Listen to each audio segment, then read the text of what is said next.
माता पार्वती कचरा से उठाकर बेलपत्र को क्यों खाई और उसके बाद आगे क्या हुआ, आइए जानते हैं। इस कथा में एक बार माता पार्वती अपने महादेव से कहती हैं, हे प्रभु, आज मैं सृष्टि पर जाना चाहती हूँ और वहाँ जाकर आपको पूजा करूंगी। मैं देखना चाहती हूँ कि पूरी सृष्टि में आपको किस प्रकार पूजा और पाठ करते हैं। कृपया मुझे आज्ञा दें। महादेव माता पार्वती को आज्ञा देते हैं और माता पार्वती सृष्टि में चली जाती हैं। वह एक मंदिर के द्वार पर बैठ जाती हैं और अपना रूप बदलकर भक्तों को देखने लगती हैं। वहाँ पर लोग जल और बेलपत्र महादेव के शिवलिंग पर चढ़ाने लगते हैं। बहुत प्रेम से वे अपनी कामनाओं के लिए महादेव को प्रणाम करते हैं और फिर अपने अपने घर चले जाते हैं। ये सब देखकर माता पार्वती बहुत खुश हो जाती हैं। शाम हो जाती है और तभी एक भक्त आता है जो सभी बेलपत्रों को उठाकर कचरे के पास फेंक देता है। यह देख माता पार्वती को बहुत गुस्सा आता है। वह सभी बेलपत्रों को कचरे से उठाकर जंगल की ओर ले जाने लगती है। कुछ भक्त आकर उन्हें देखकर हंसी उड़ाते हैं और कहते हैं, यह तो पागल है जो कचरे को उठाकर ले जा रही है। वे जोर जोर से हंसते हैं। माता पार्वती दुखी होकर जंगल की ओर चली जाती हैं और वहां एक पेड़ के नीचे बैठकर सभी बेलपत्रों को खाने लगती हैं। वह कहती हैं, जो भी भक्त बेलपत्र चढ़ाएंगे मैं सब बेलपत्रों को खा जाऊंगी, क्योंकि ये पत्र मेरे प्रिय स्वामी के ऊपर चढ़े हुए हैं। माता पार्वती रोज बेलपत्र खाने के लिए मंदिर के द्वार पर बैठ जाती हैं। जैसे ही बेलपत्र कचरे में फेंके जाते वह उन्हें उठाकर अपने पास ले आती है और खा जाती है। धीरे धीरे वह पतली और काली हो जाती है। वह अपनी क्लास में भी नहीं जाती थी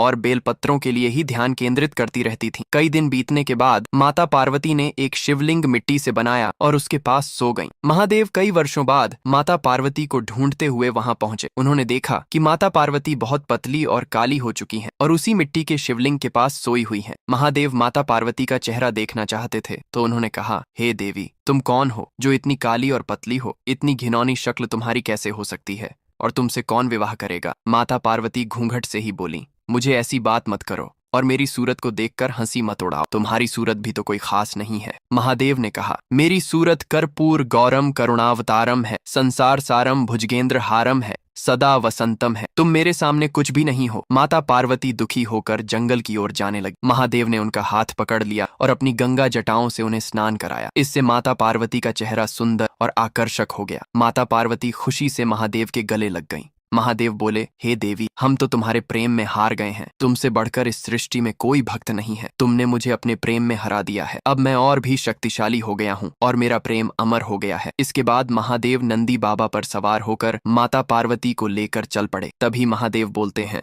जो भी मेरी प्रेम कथा देख रहे हैं उसने लाइक और सब्सक्राइब नहीं किए हैं